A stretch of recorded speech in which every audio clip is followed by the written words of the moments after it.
star from General Hospital, Grace and Frankie, or that girl Lele, but when she's not on set, she's in the gym or maybe on the dance floor helping others stay in shape. We're so excited tonight to talk to Tiffany Daniels. How are you, Tiffany? Hi, I'm so good. Thank you for having me. Yes. Oh my gosh, I had to call my mom last night. I was like, Mom, she's on General Hospital and I'm going to talk to her tomorrow. And she was so excited.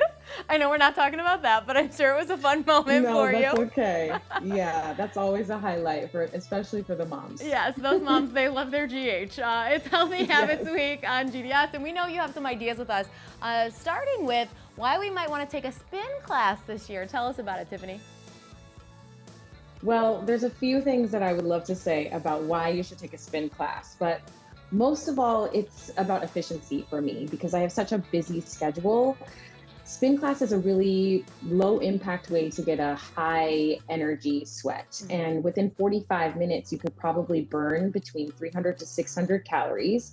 And you can ride between 8 to 13 miles in one class, which is a beautiful, like, mission accomplished.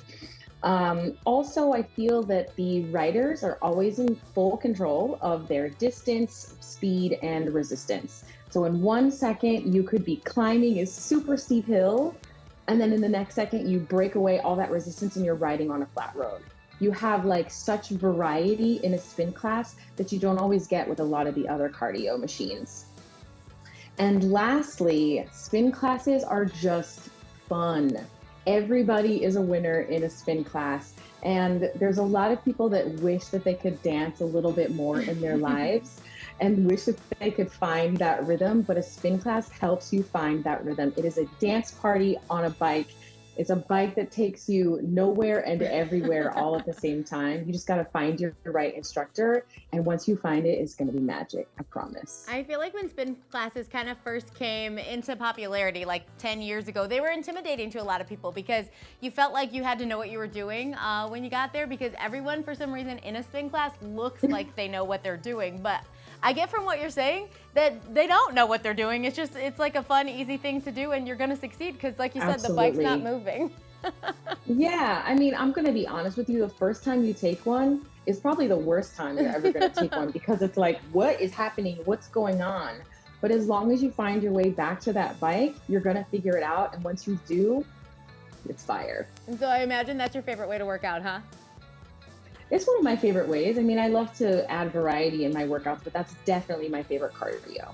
So what do you think is a good tip for viewers who are like, okay, I can see myself trying a class, maybe 2 or 3, and then I might stop? Like, how should they stick to their workouts?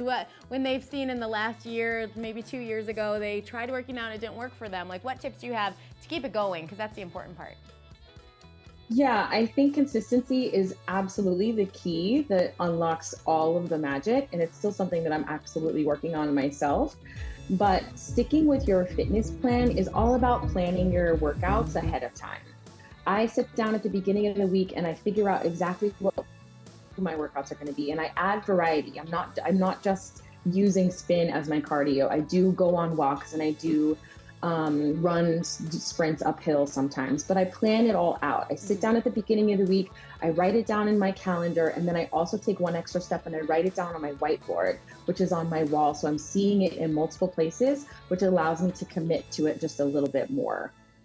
And then also sticking to a fitness plan involves planning out your meals the same way that you plan out your workouts. So I sit down at the beginning of the week and I figure out exactly what is going to be happening, with grace to leave some room for change and hanging out with friends and whatnot. But I try to plan it all out so that it's ready to go, because last minute scrambling for a healthy meal just leaves more room and opportunity for misstep. And the last thing that I do is, this is a huge one for me. I tell all of my clients and all of my friends when they're trying to make changes in their fitness regimes, don't take out the things that you love entirely. If there's something that you just crave on a weekly basis, instead of having it every day, just relocate it in your weekly meal plan so that it ends up being more of a reward, as a job well done. Yeah. So it's not all the way gone forever, because that's also just going to be like, forget it. I just want to go eat my chocolate. I love all those tips, especially the writing down. Everyone who works here, I have papers everywhere. I write things like 17 times and then finally I Yes. complete them. So I think that's such a good tip to be able to see it and then you'll actually do it. Thanks so much for spending some time with us, Tiffany. Where can we follow you online so we can keep getting all this great advice?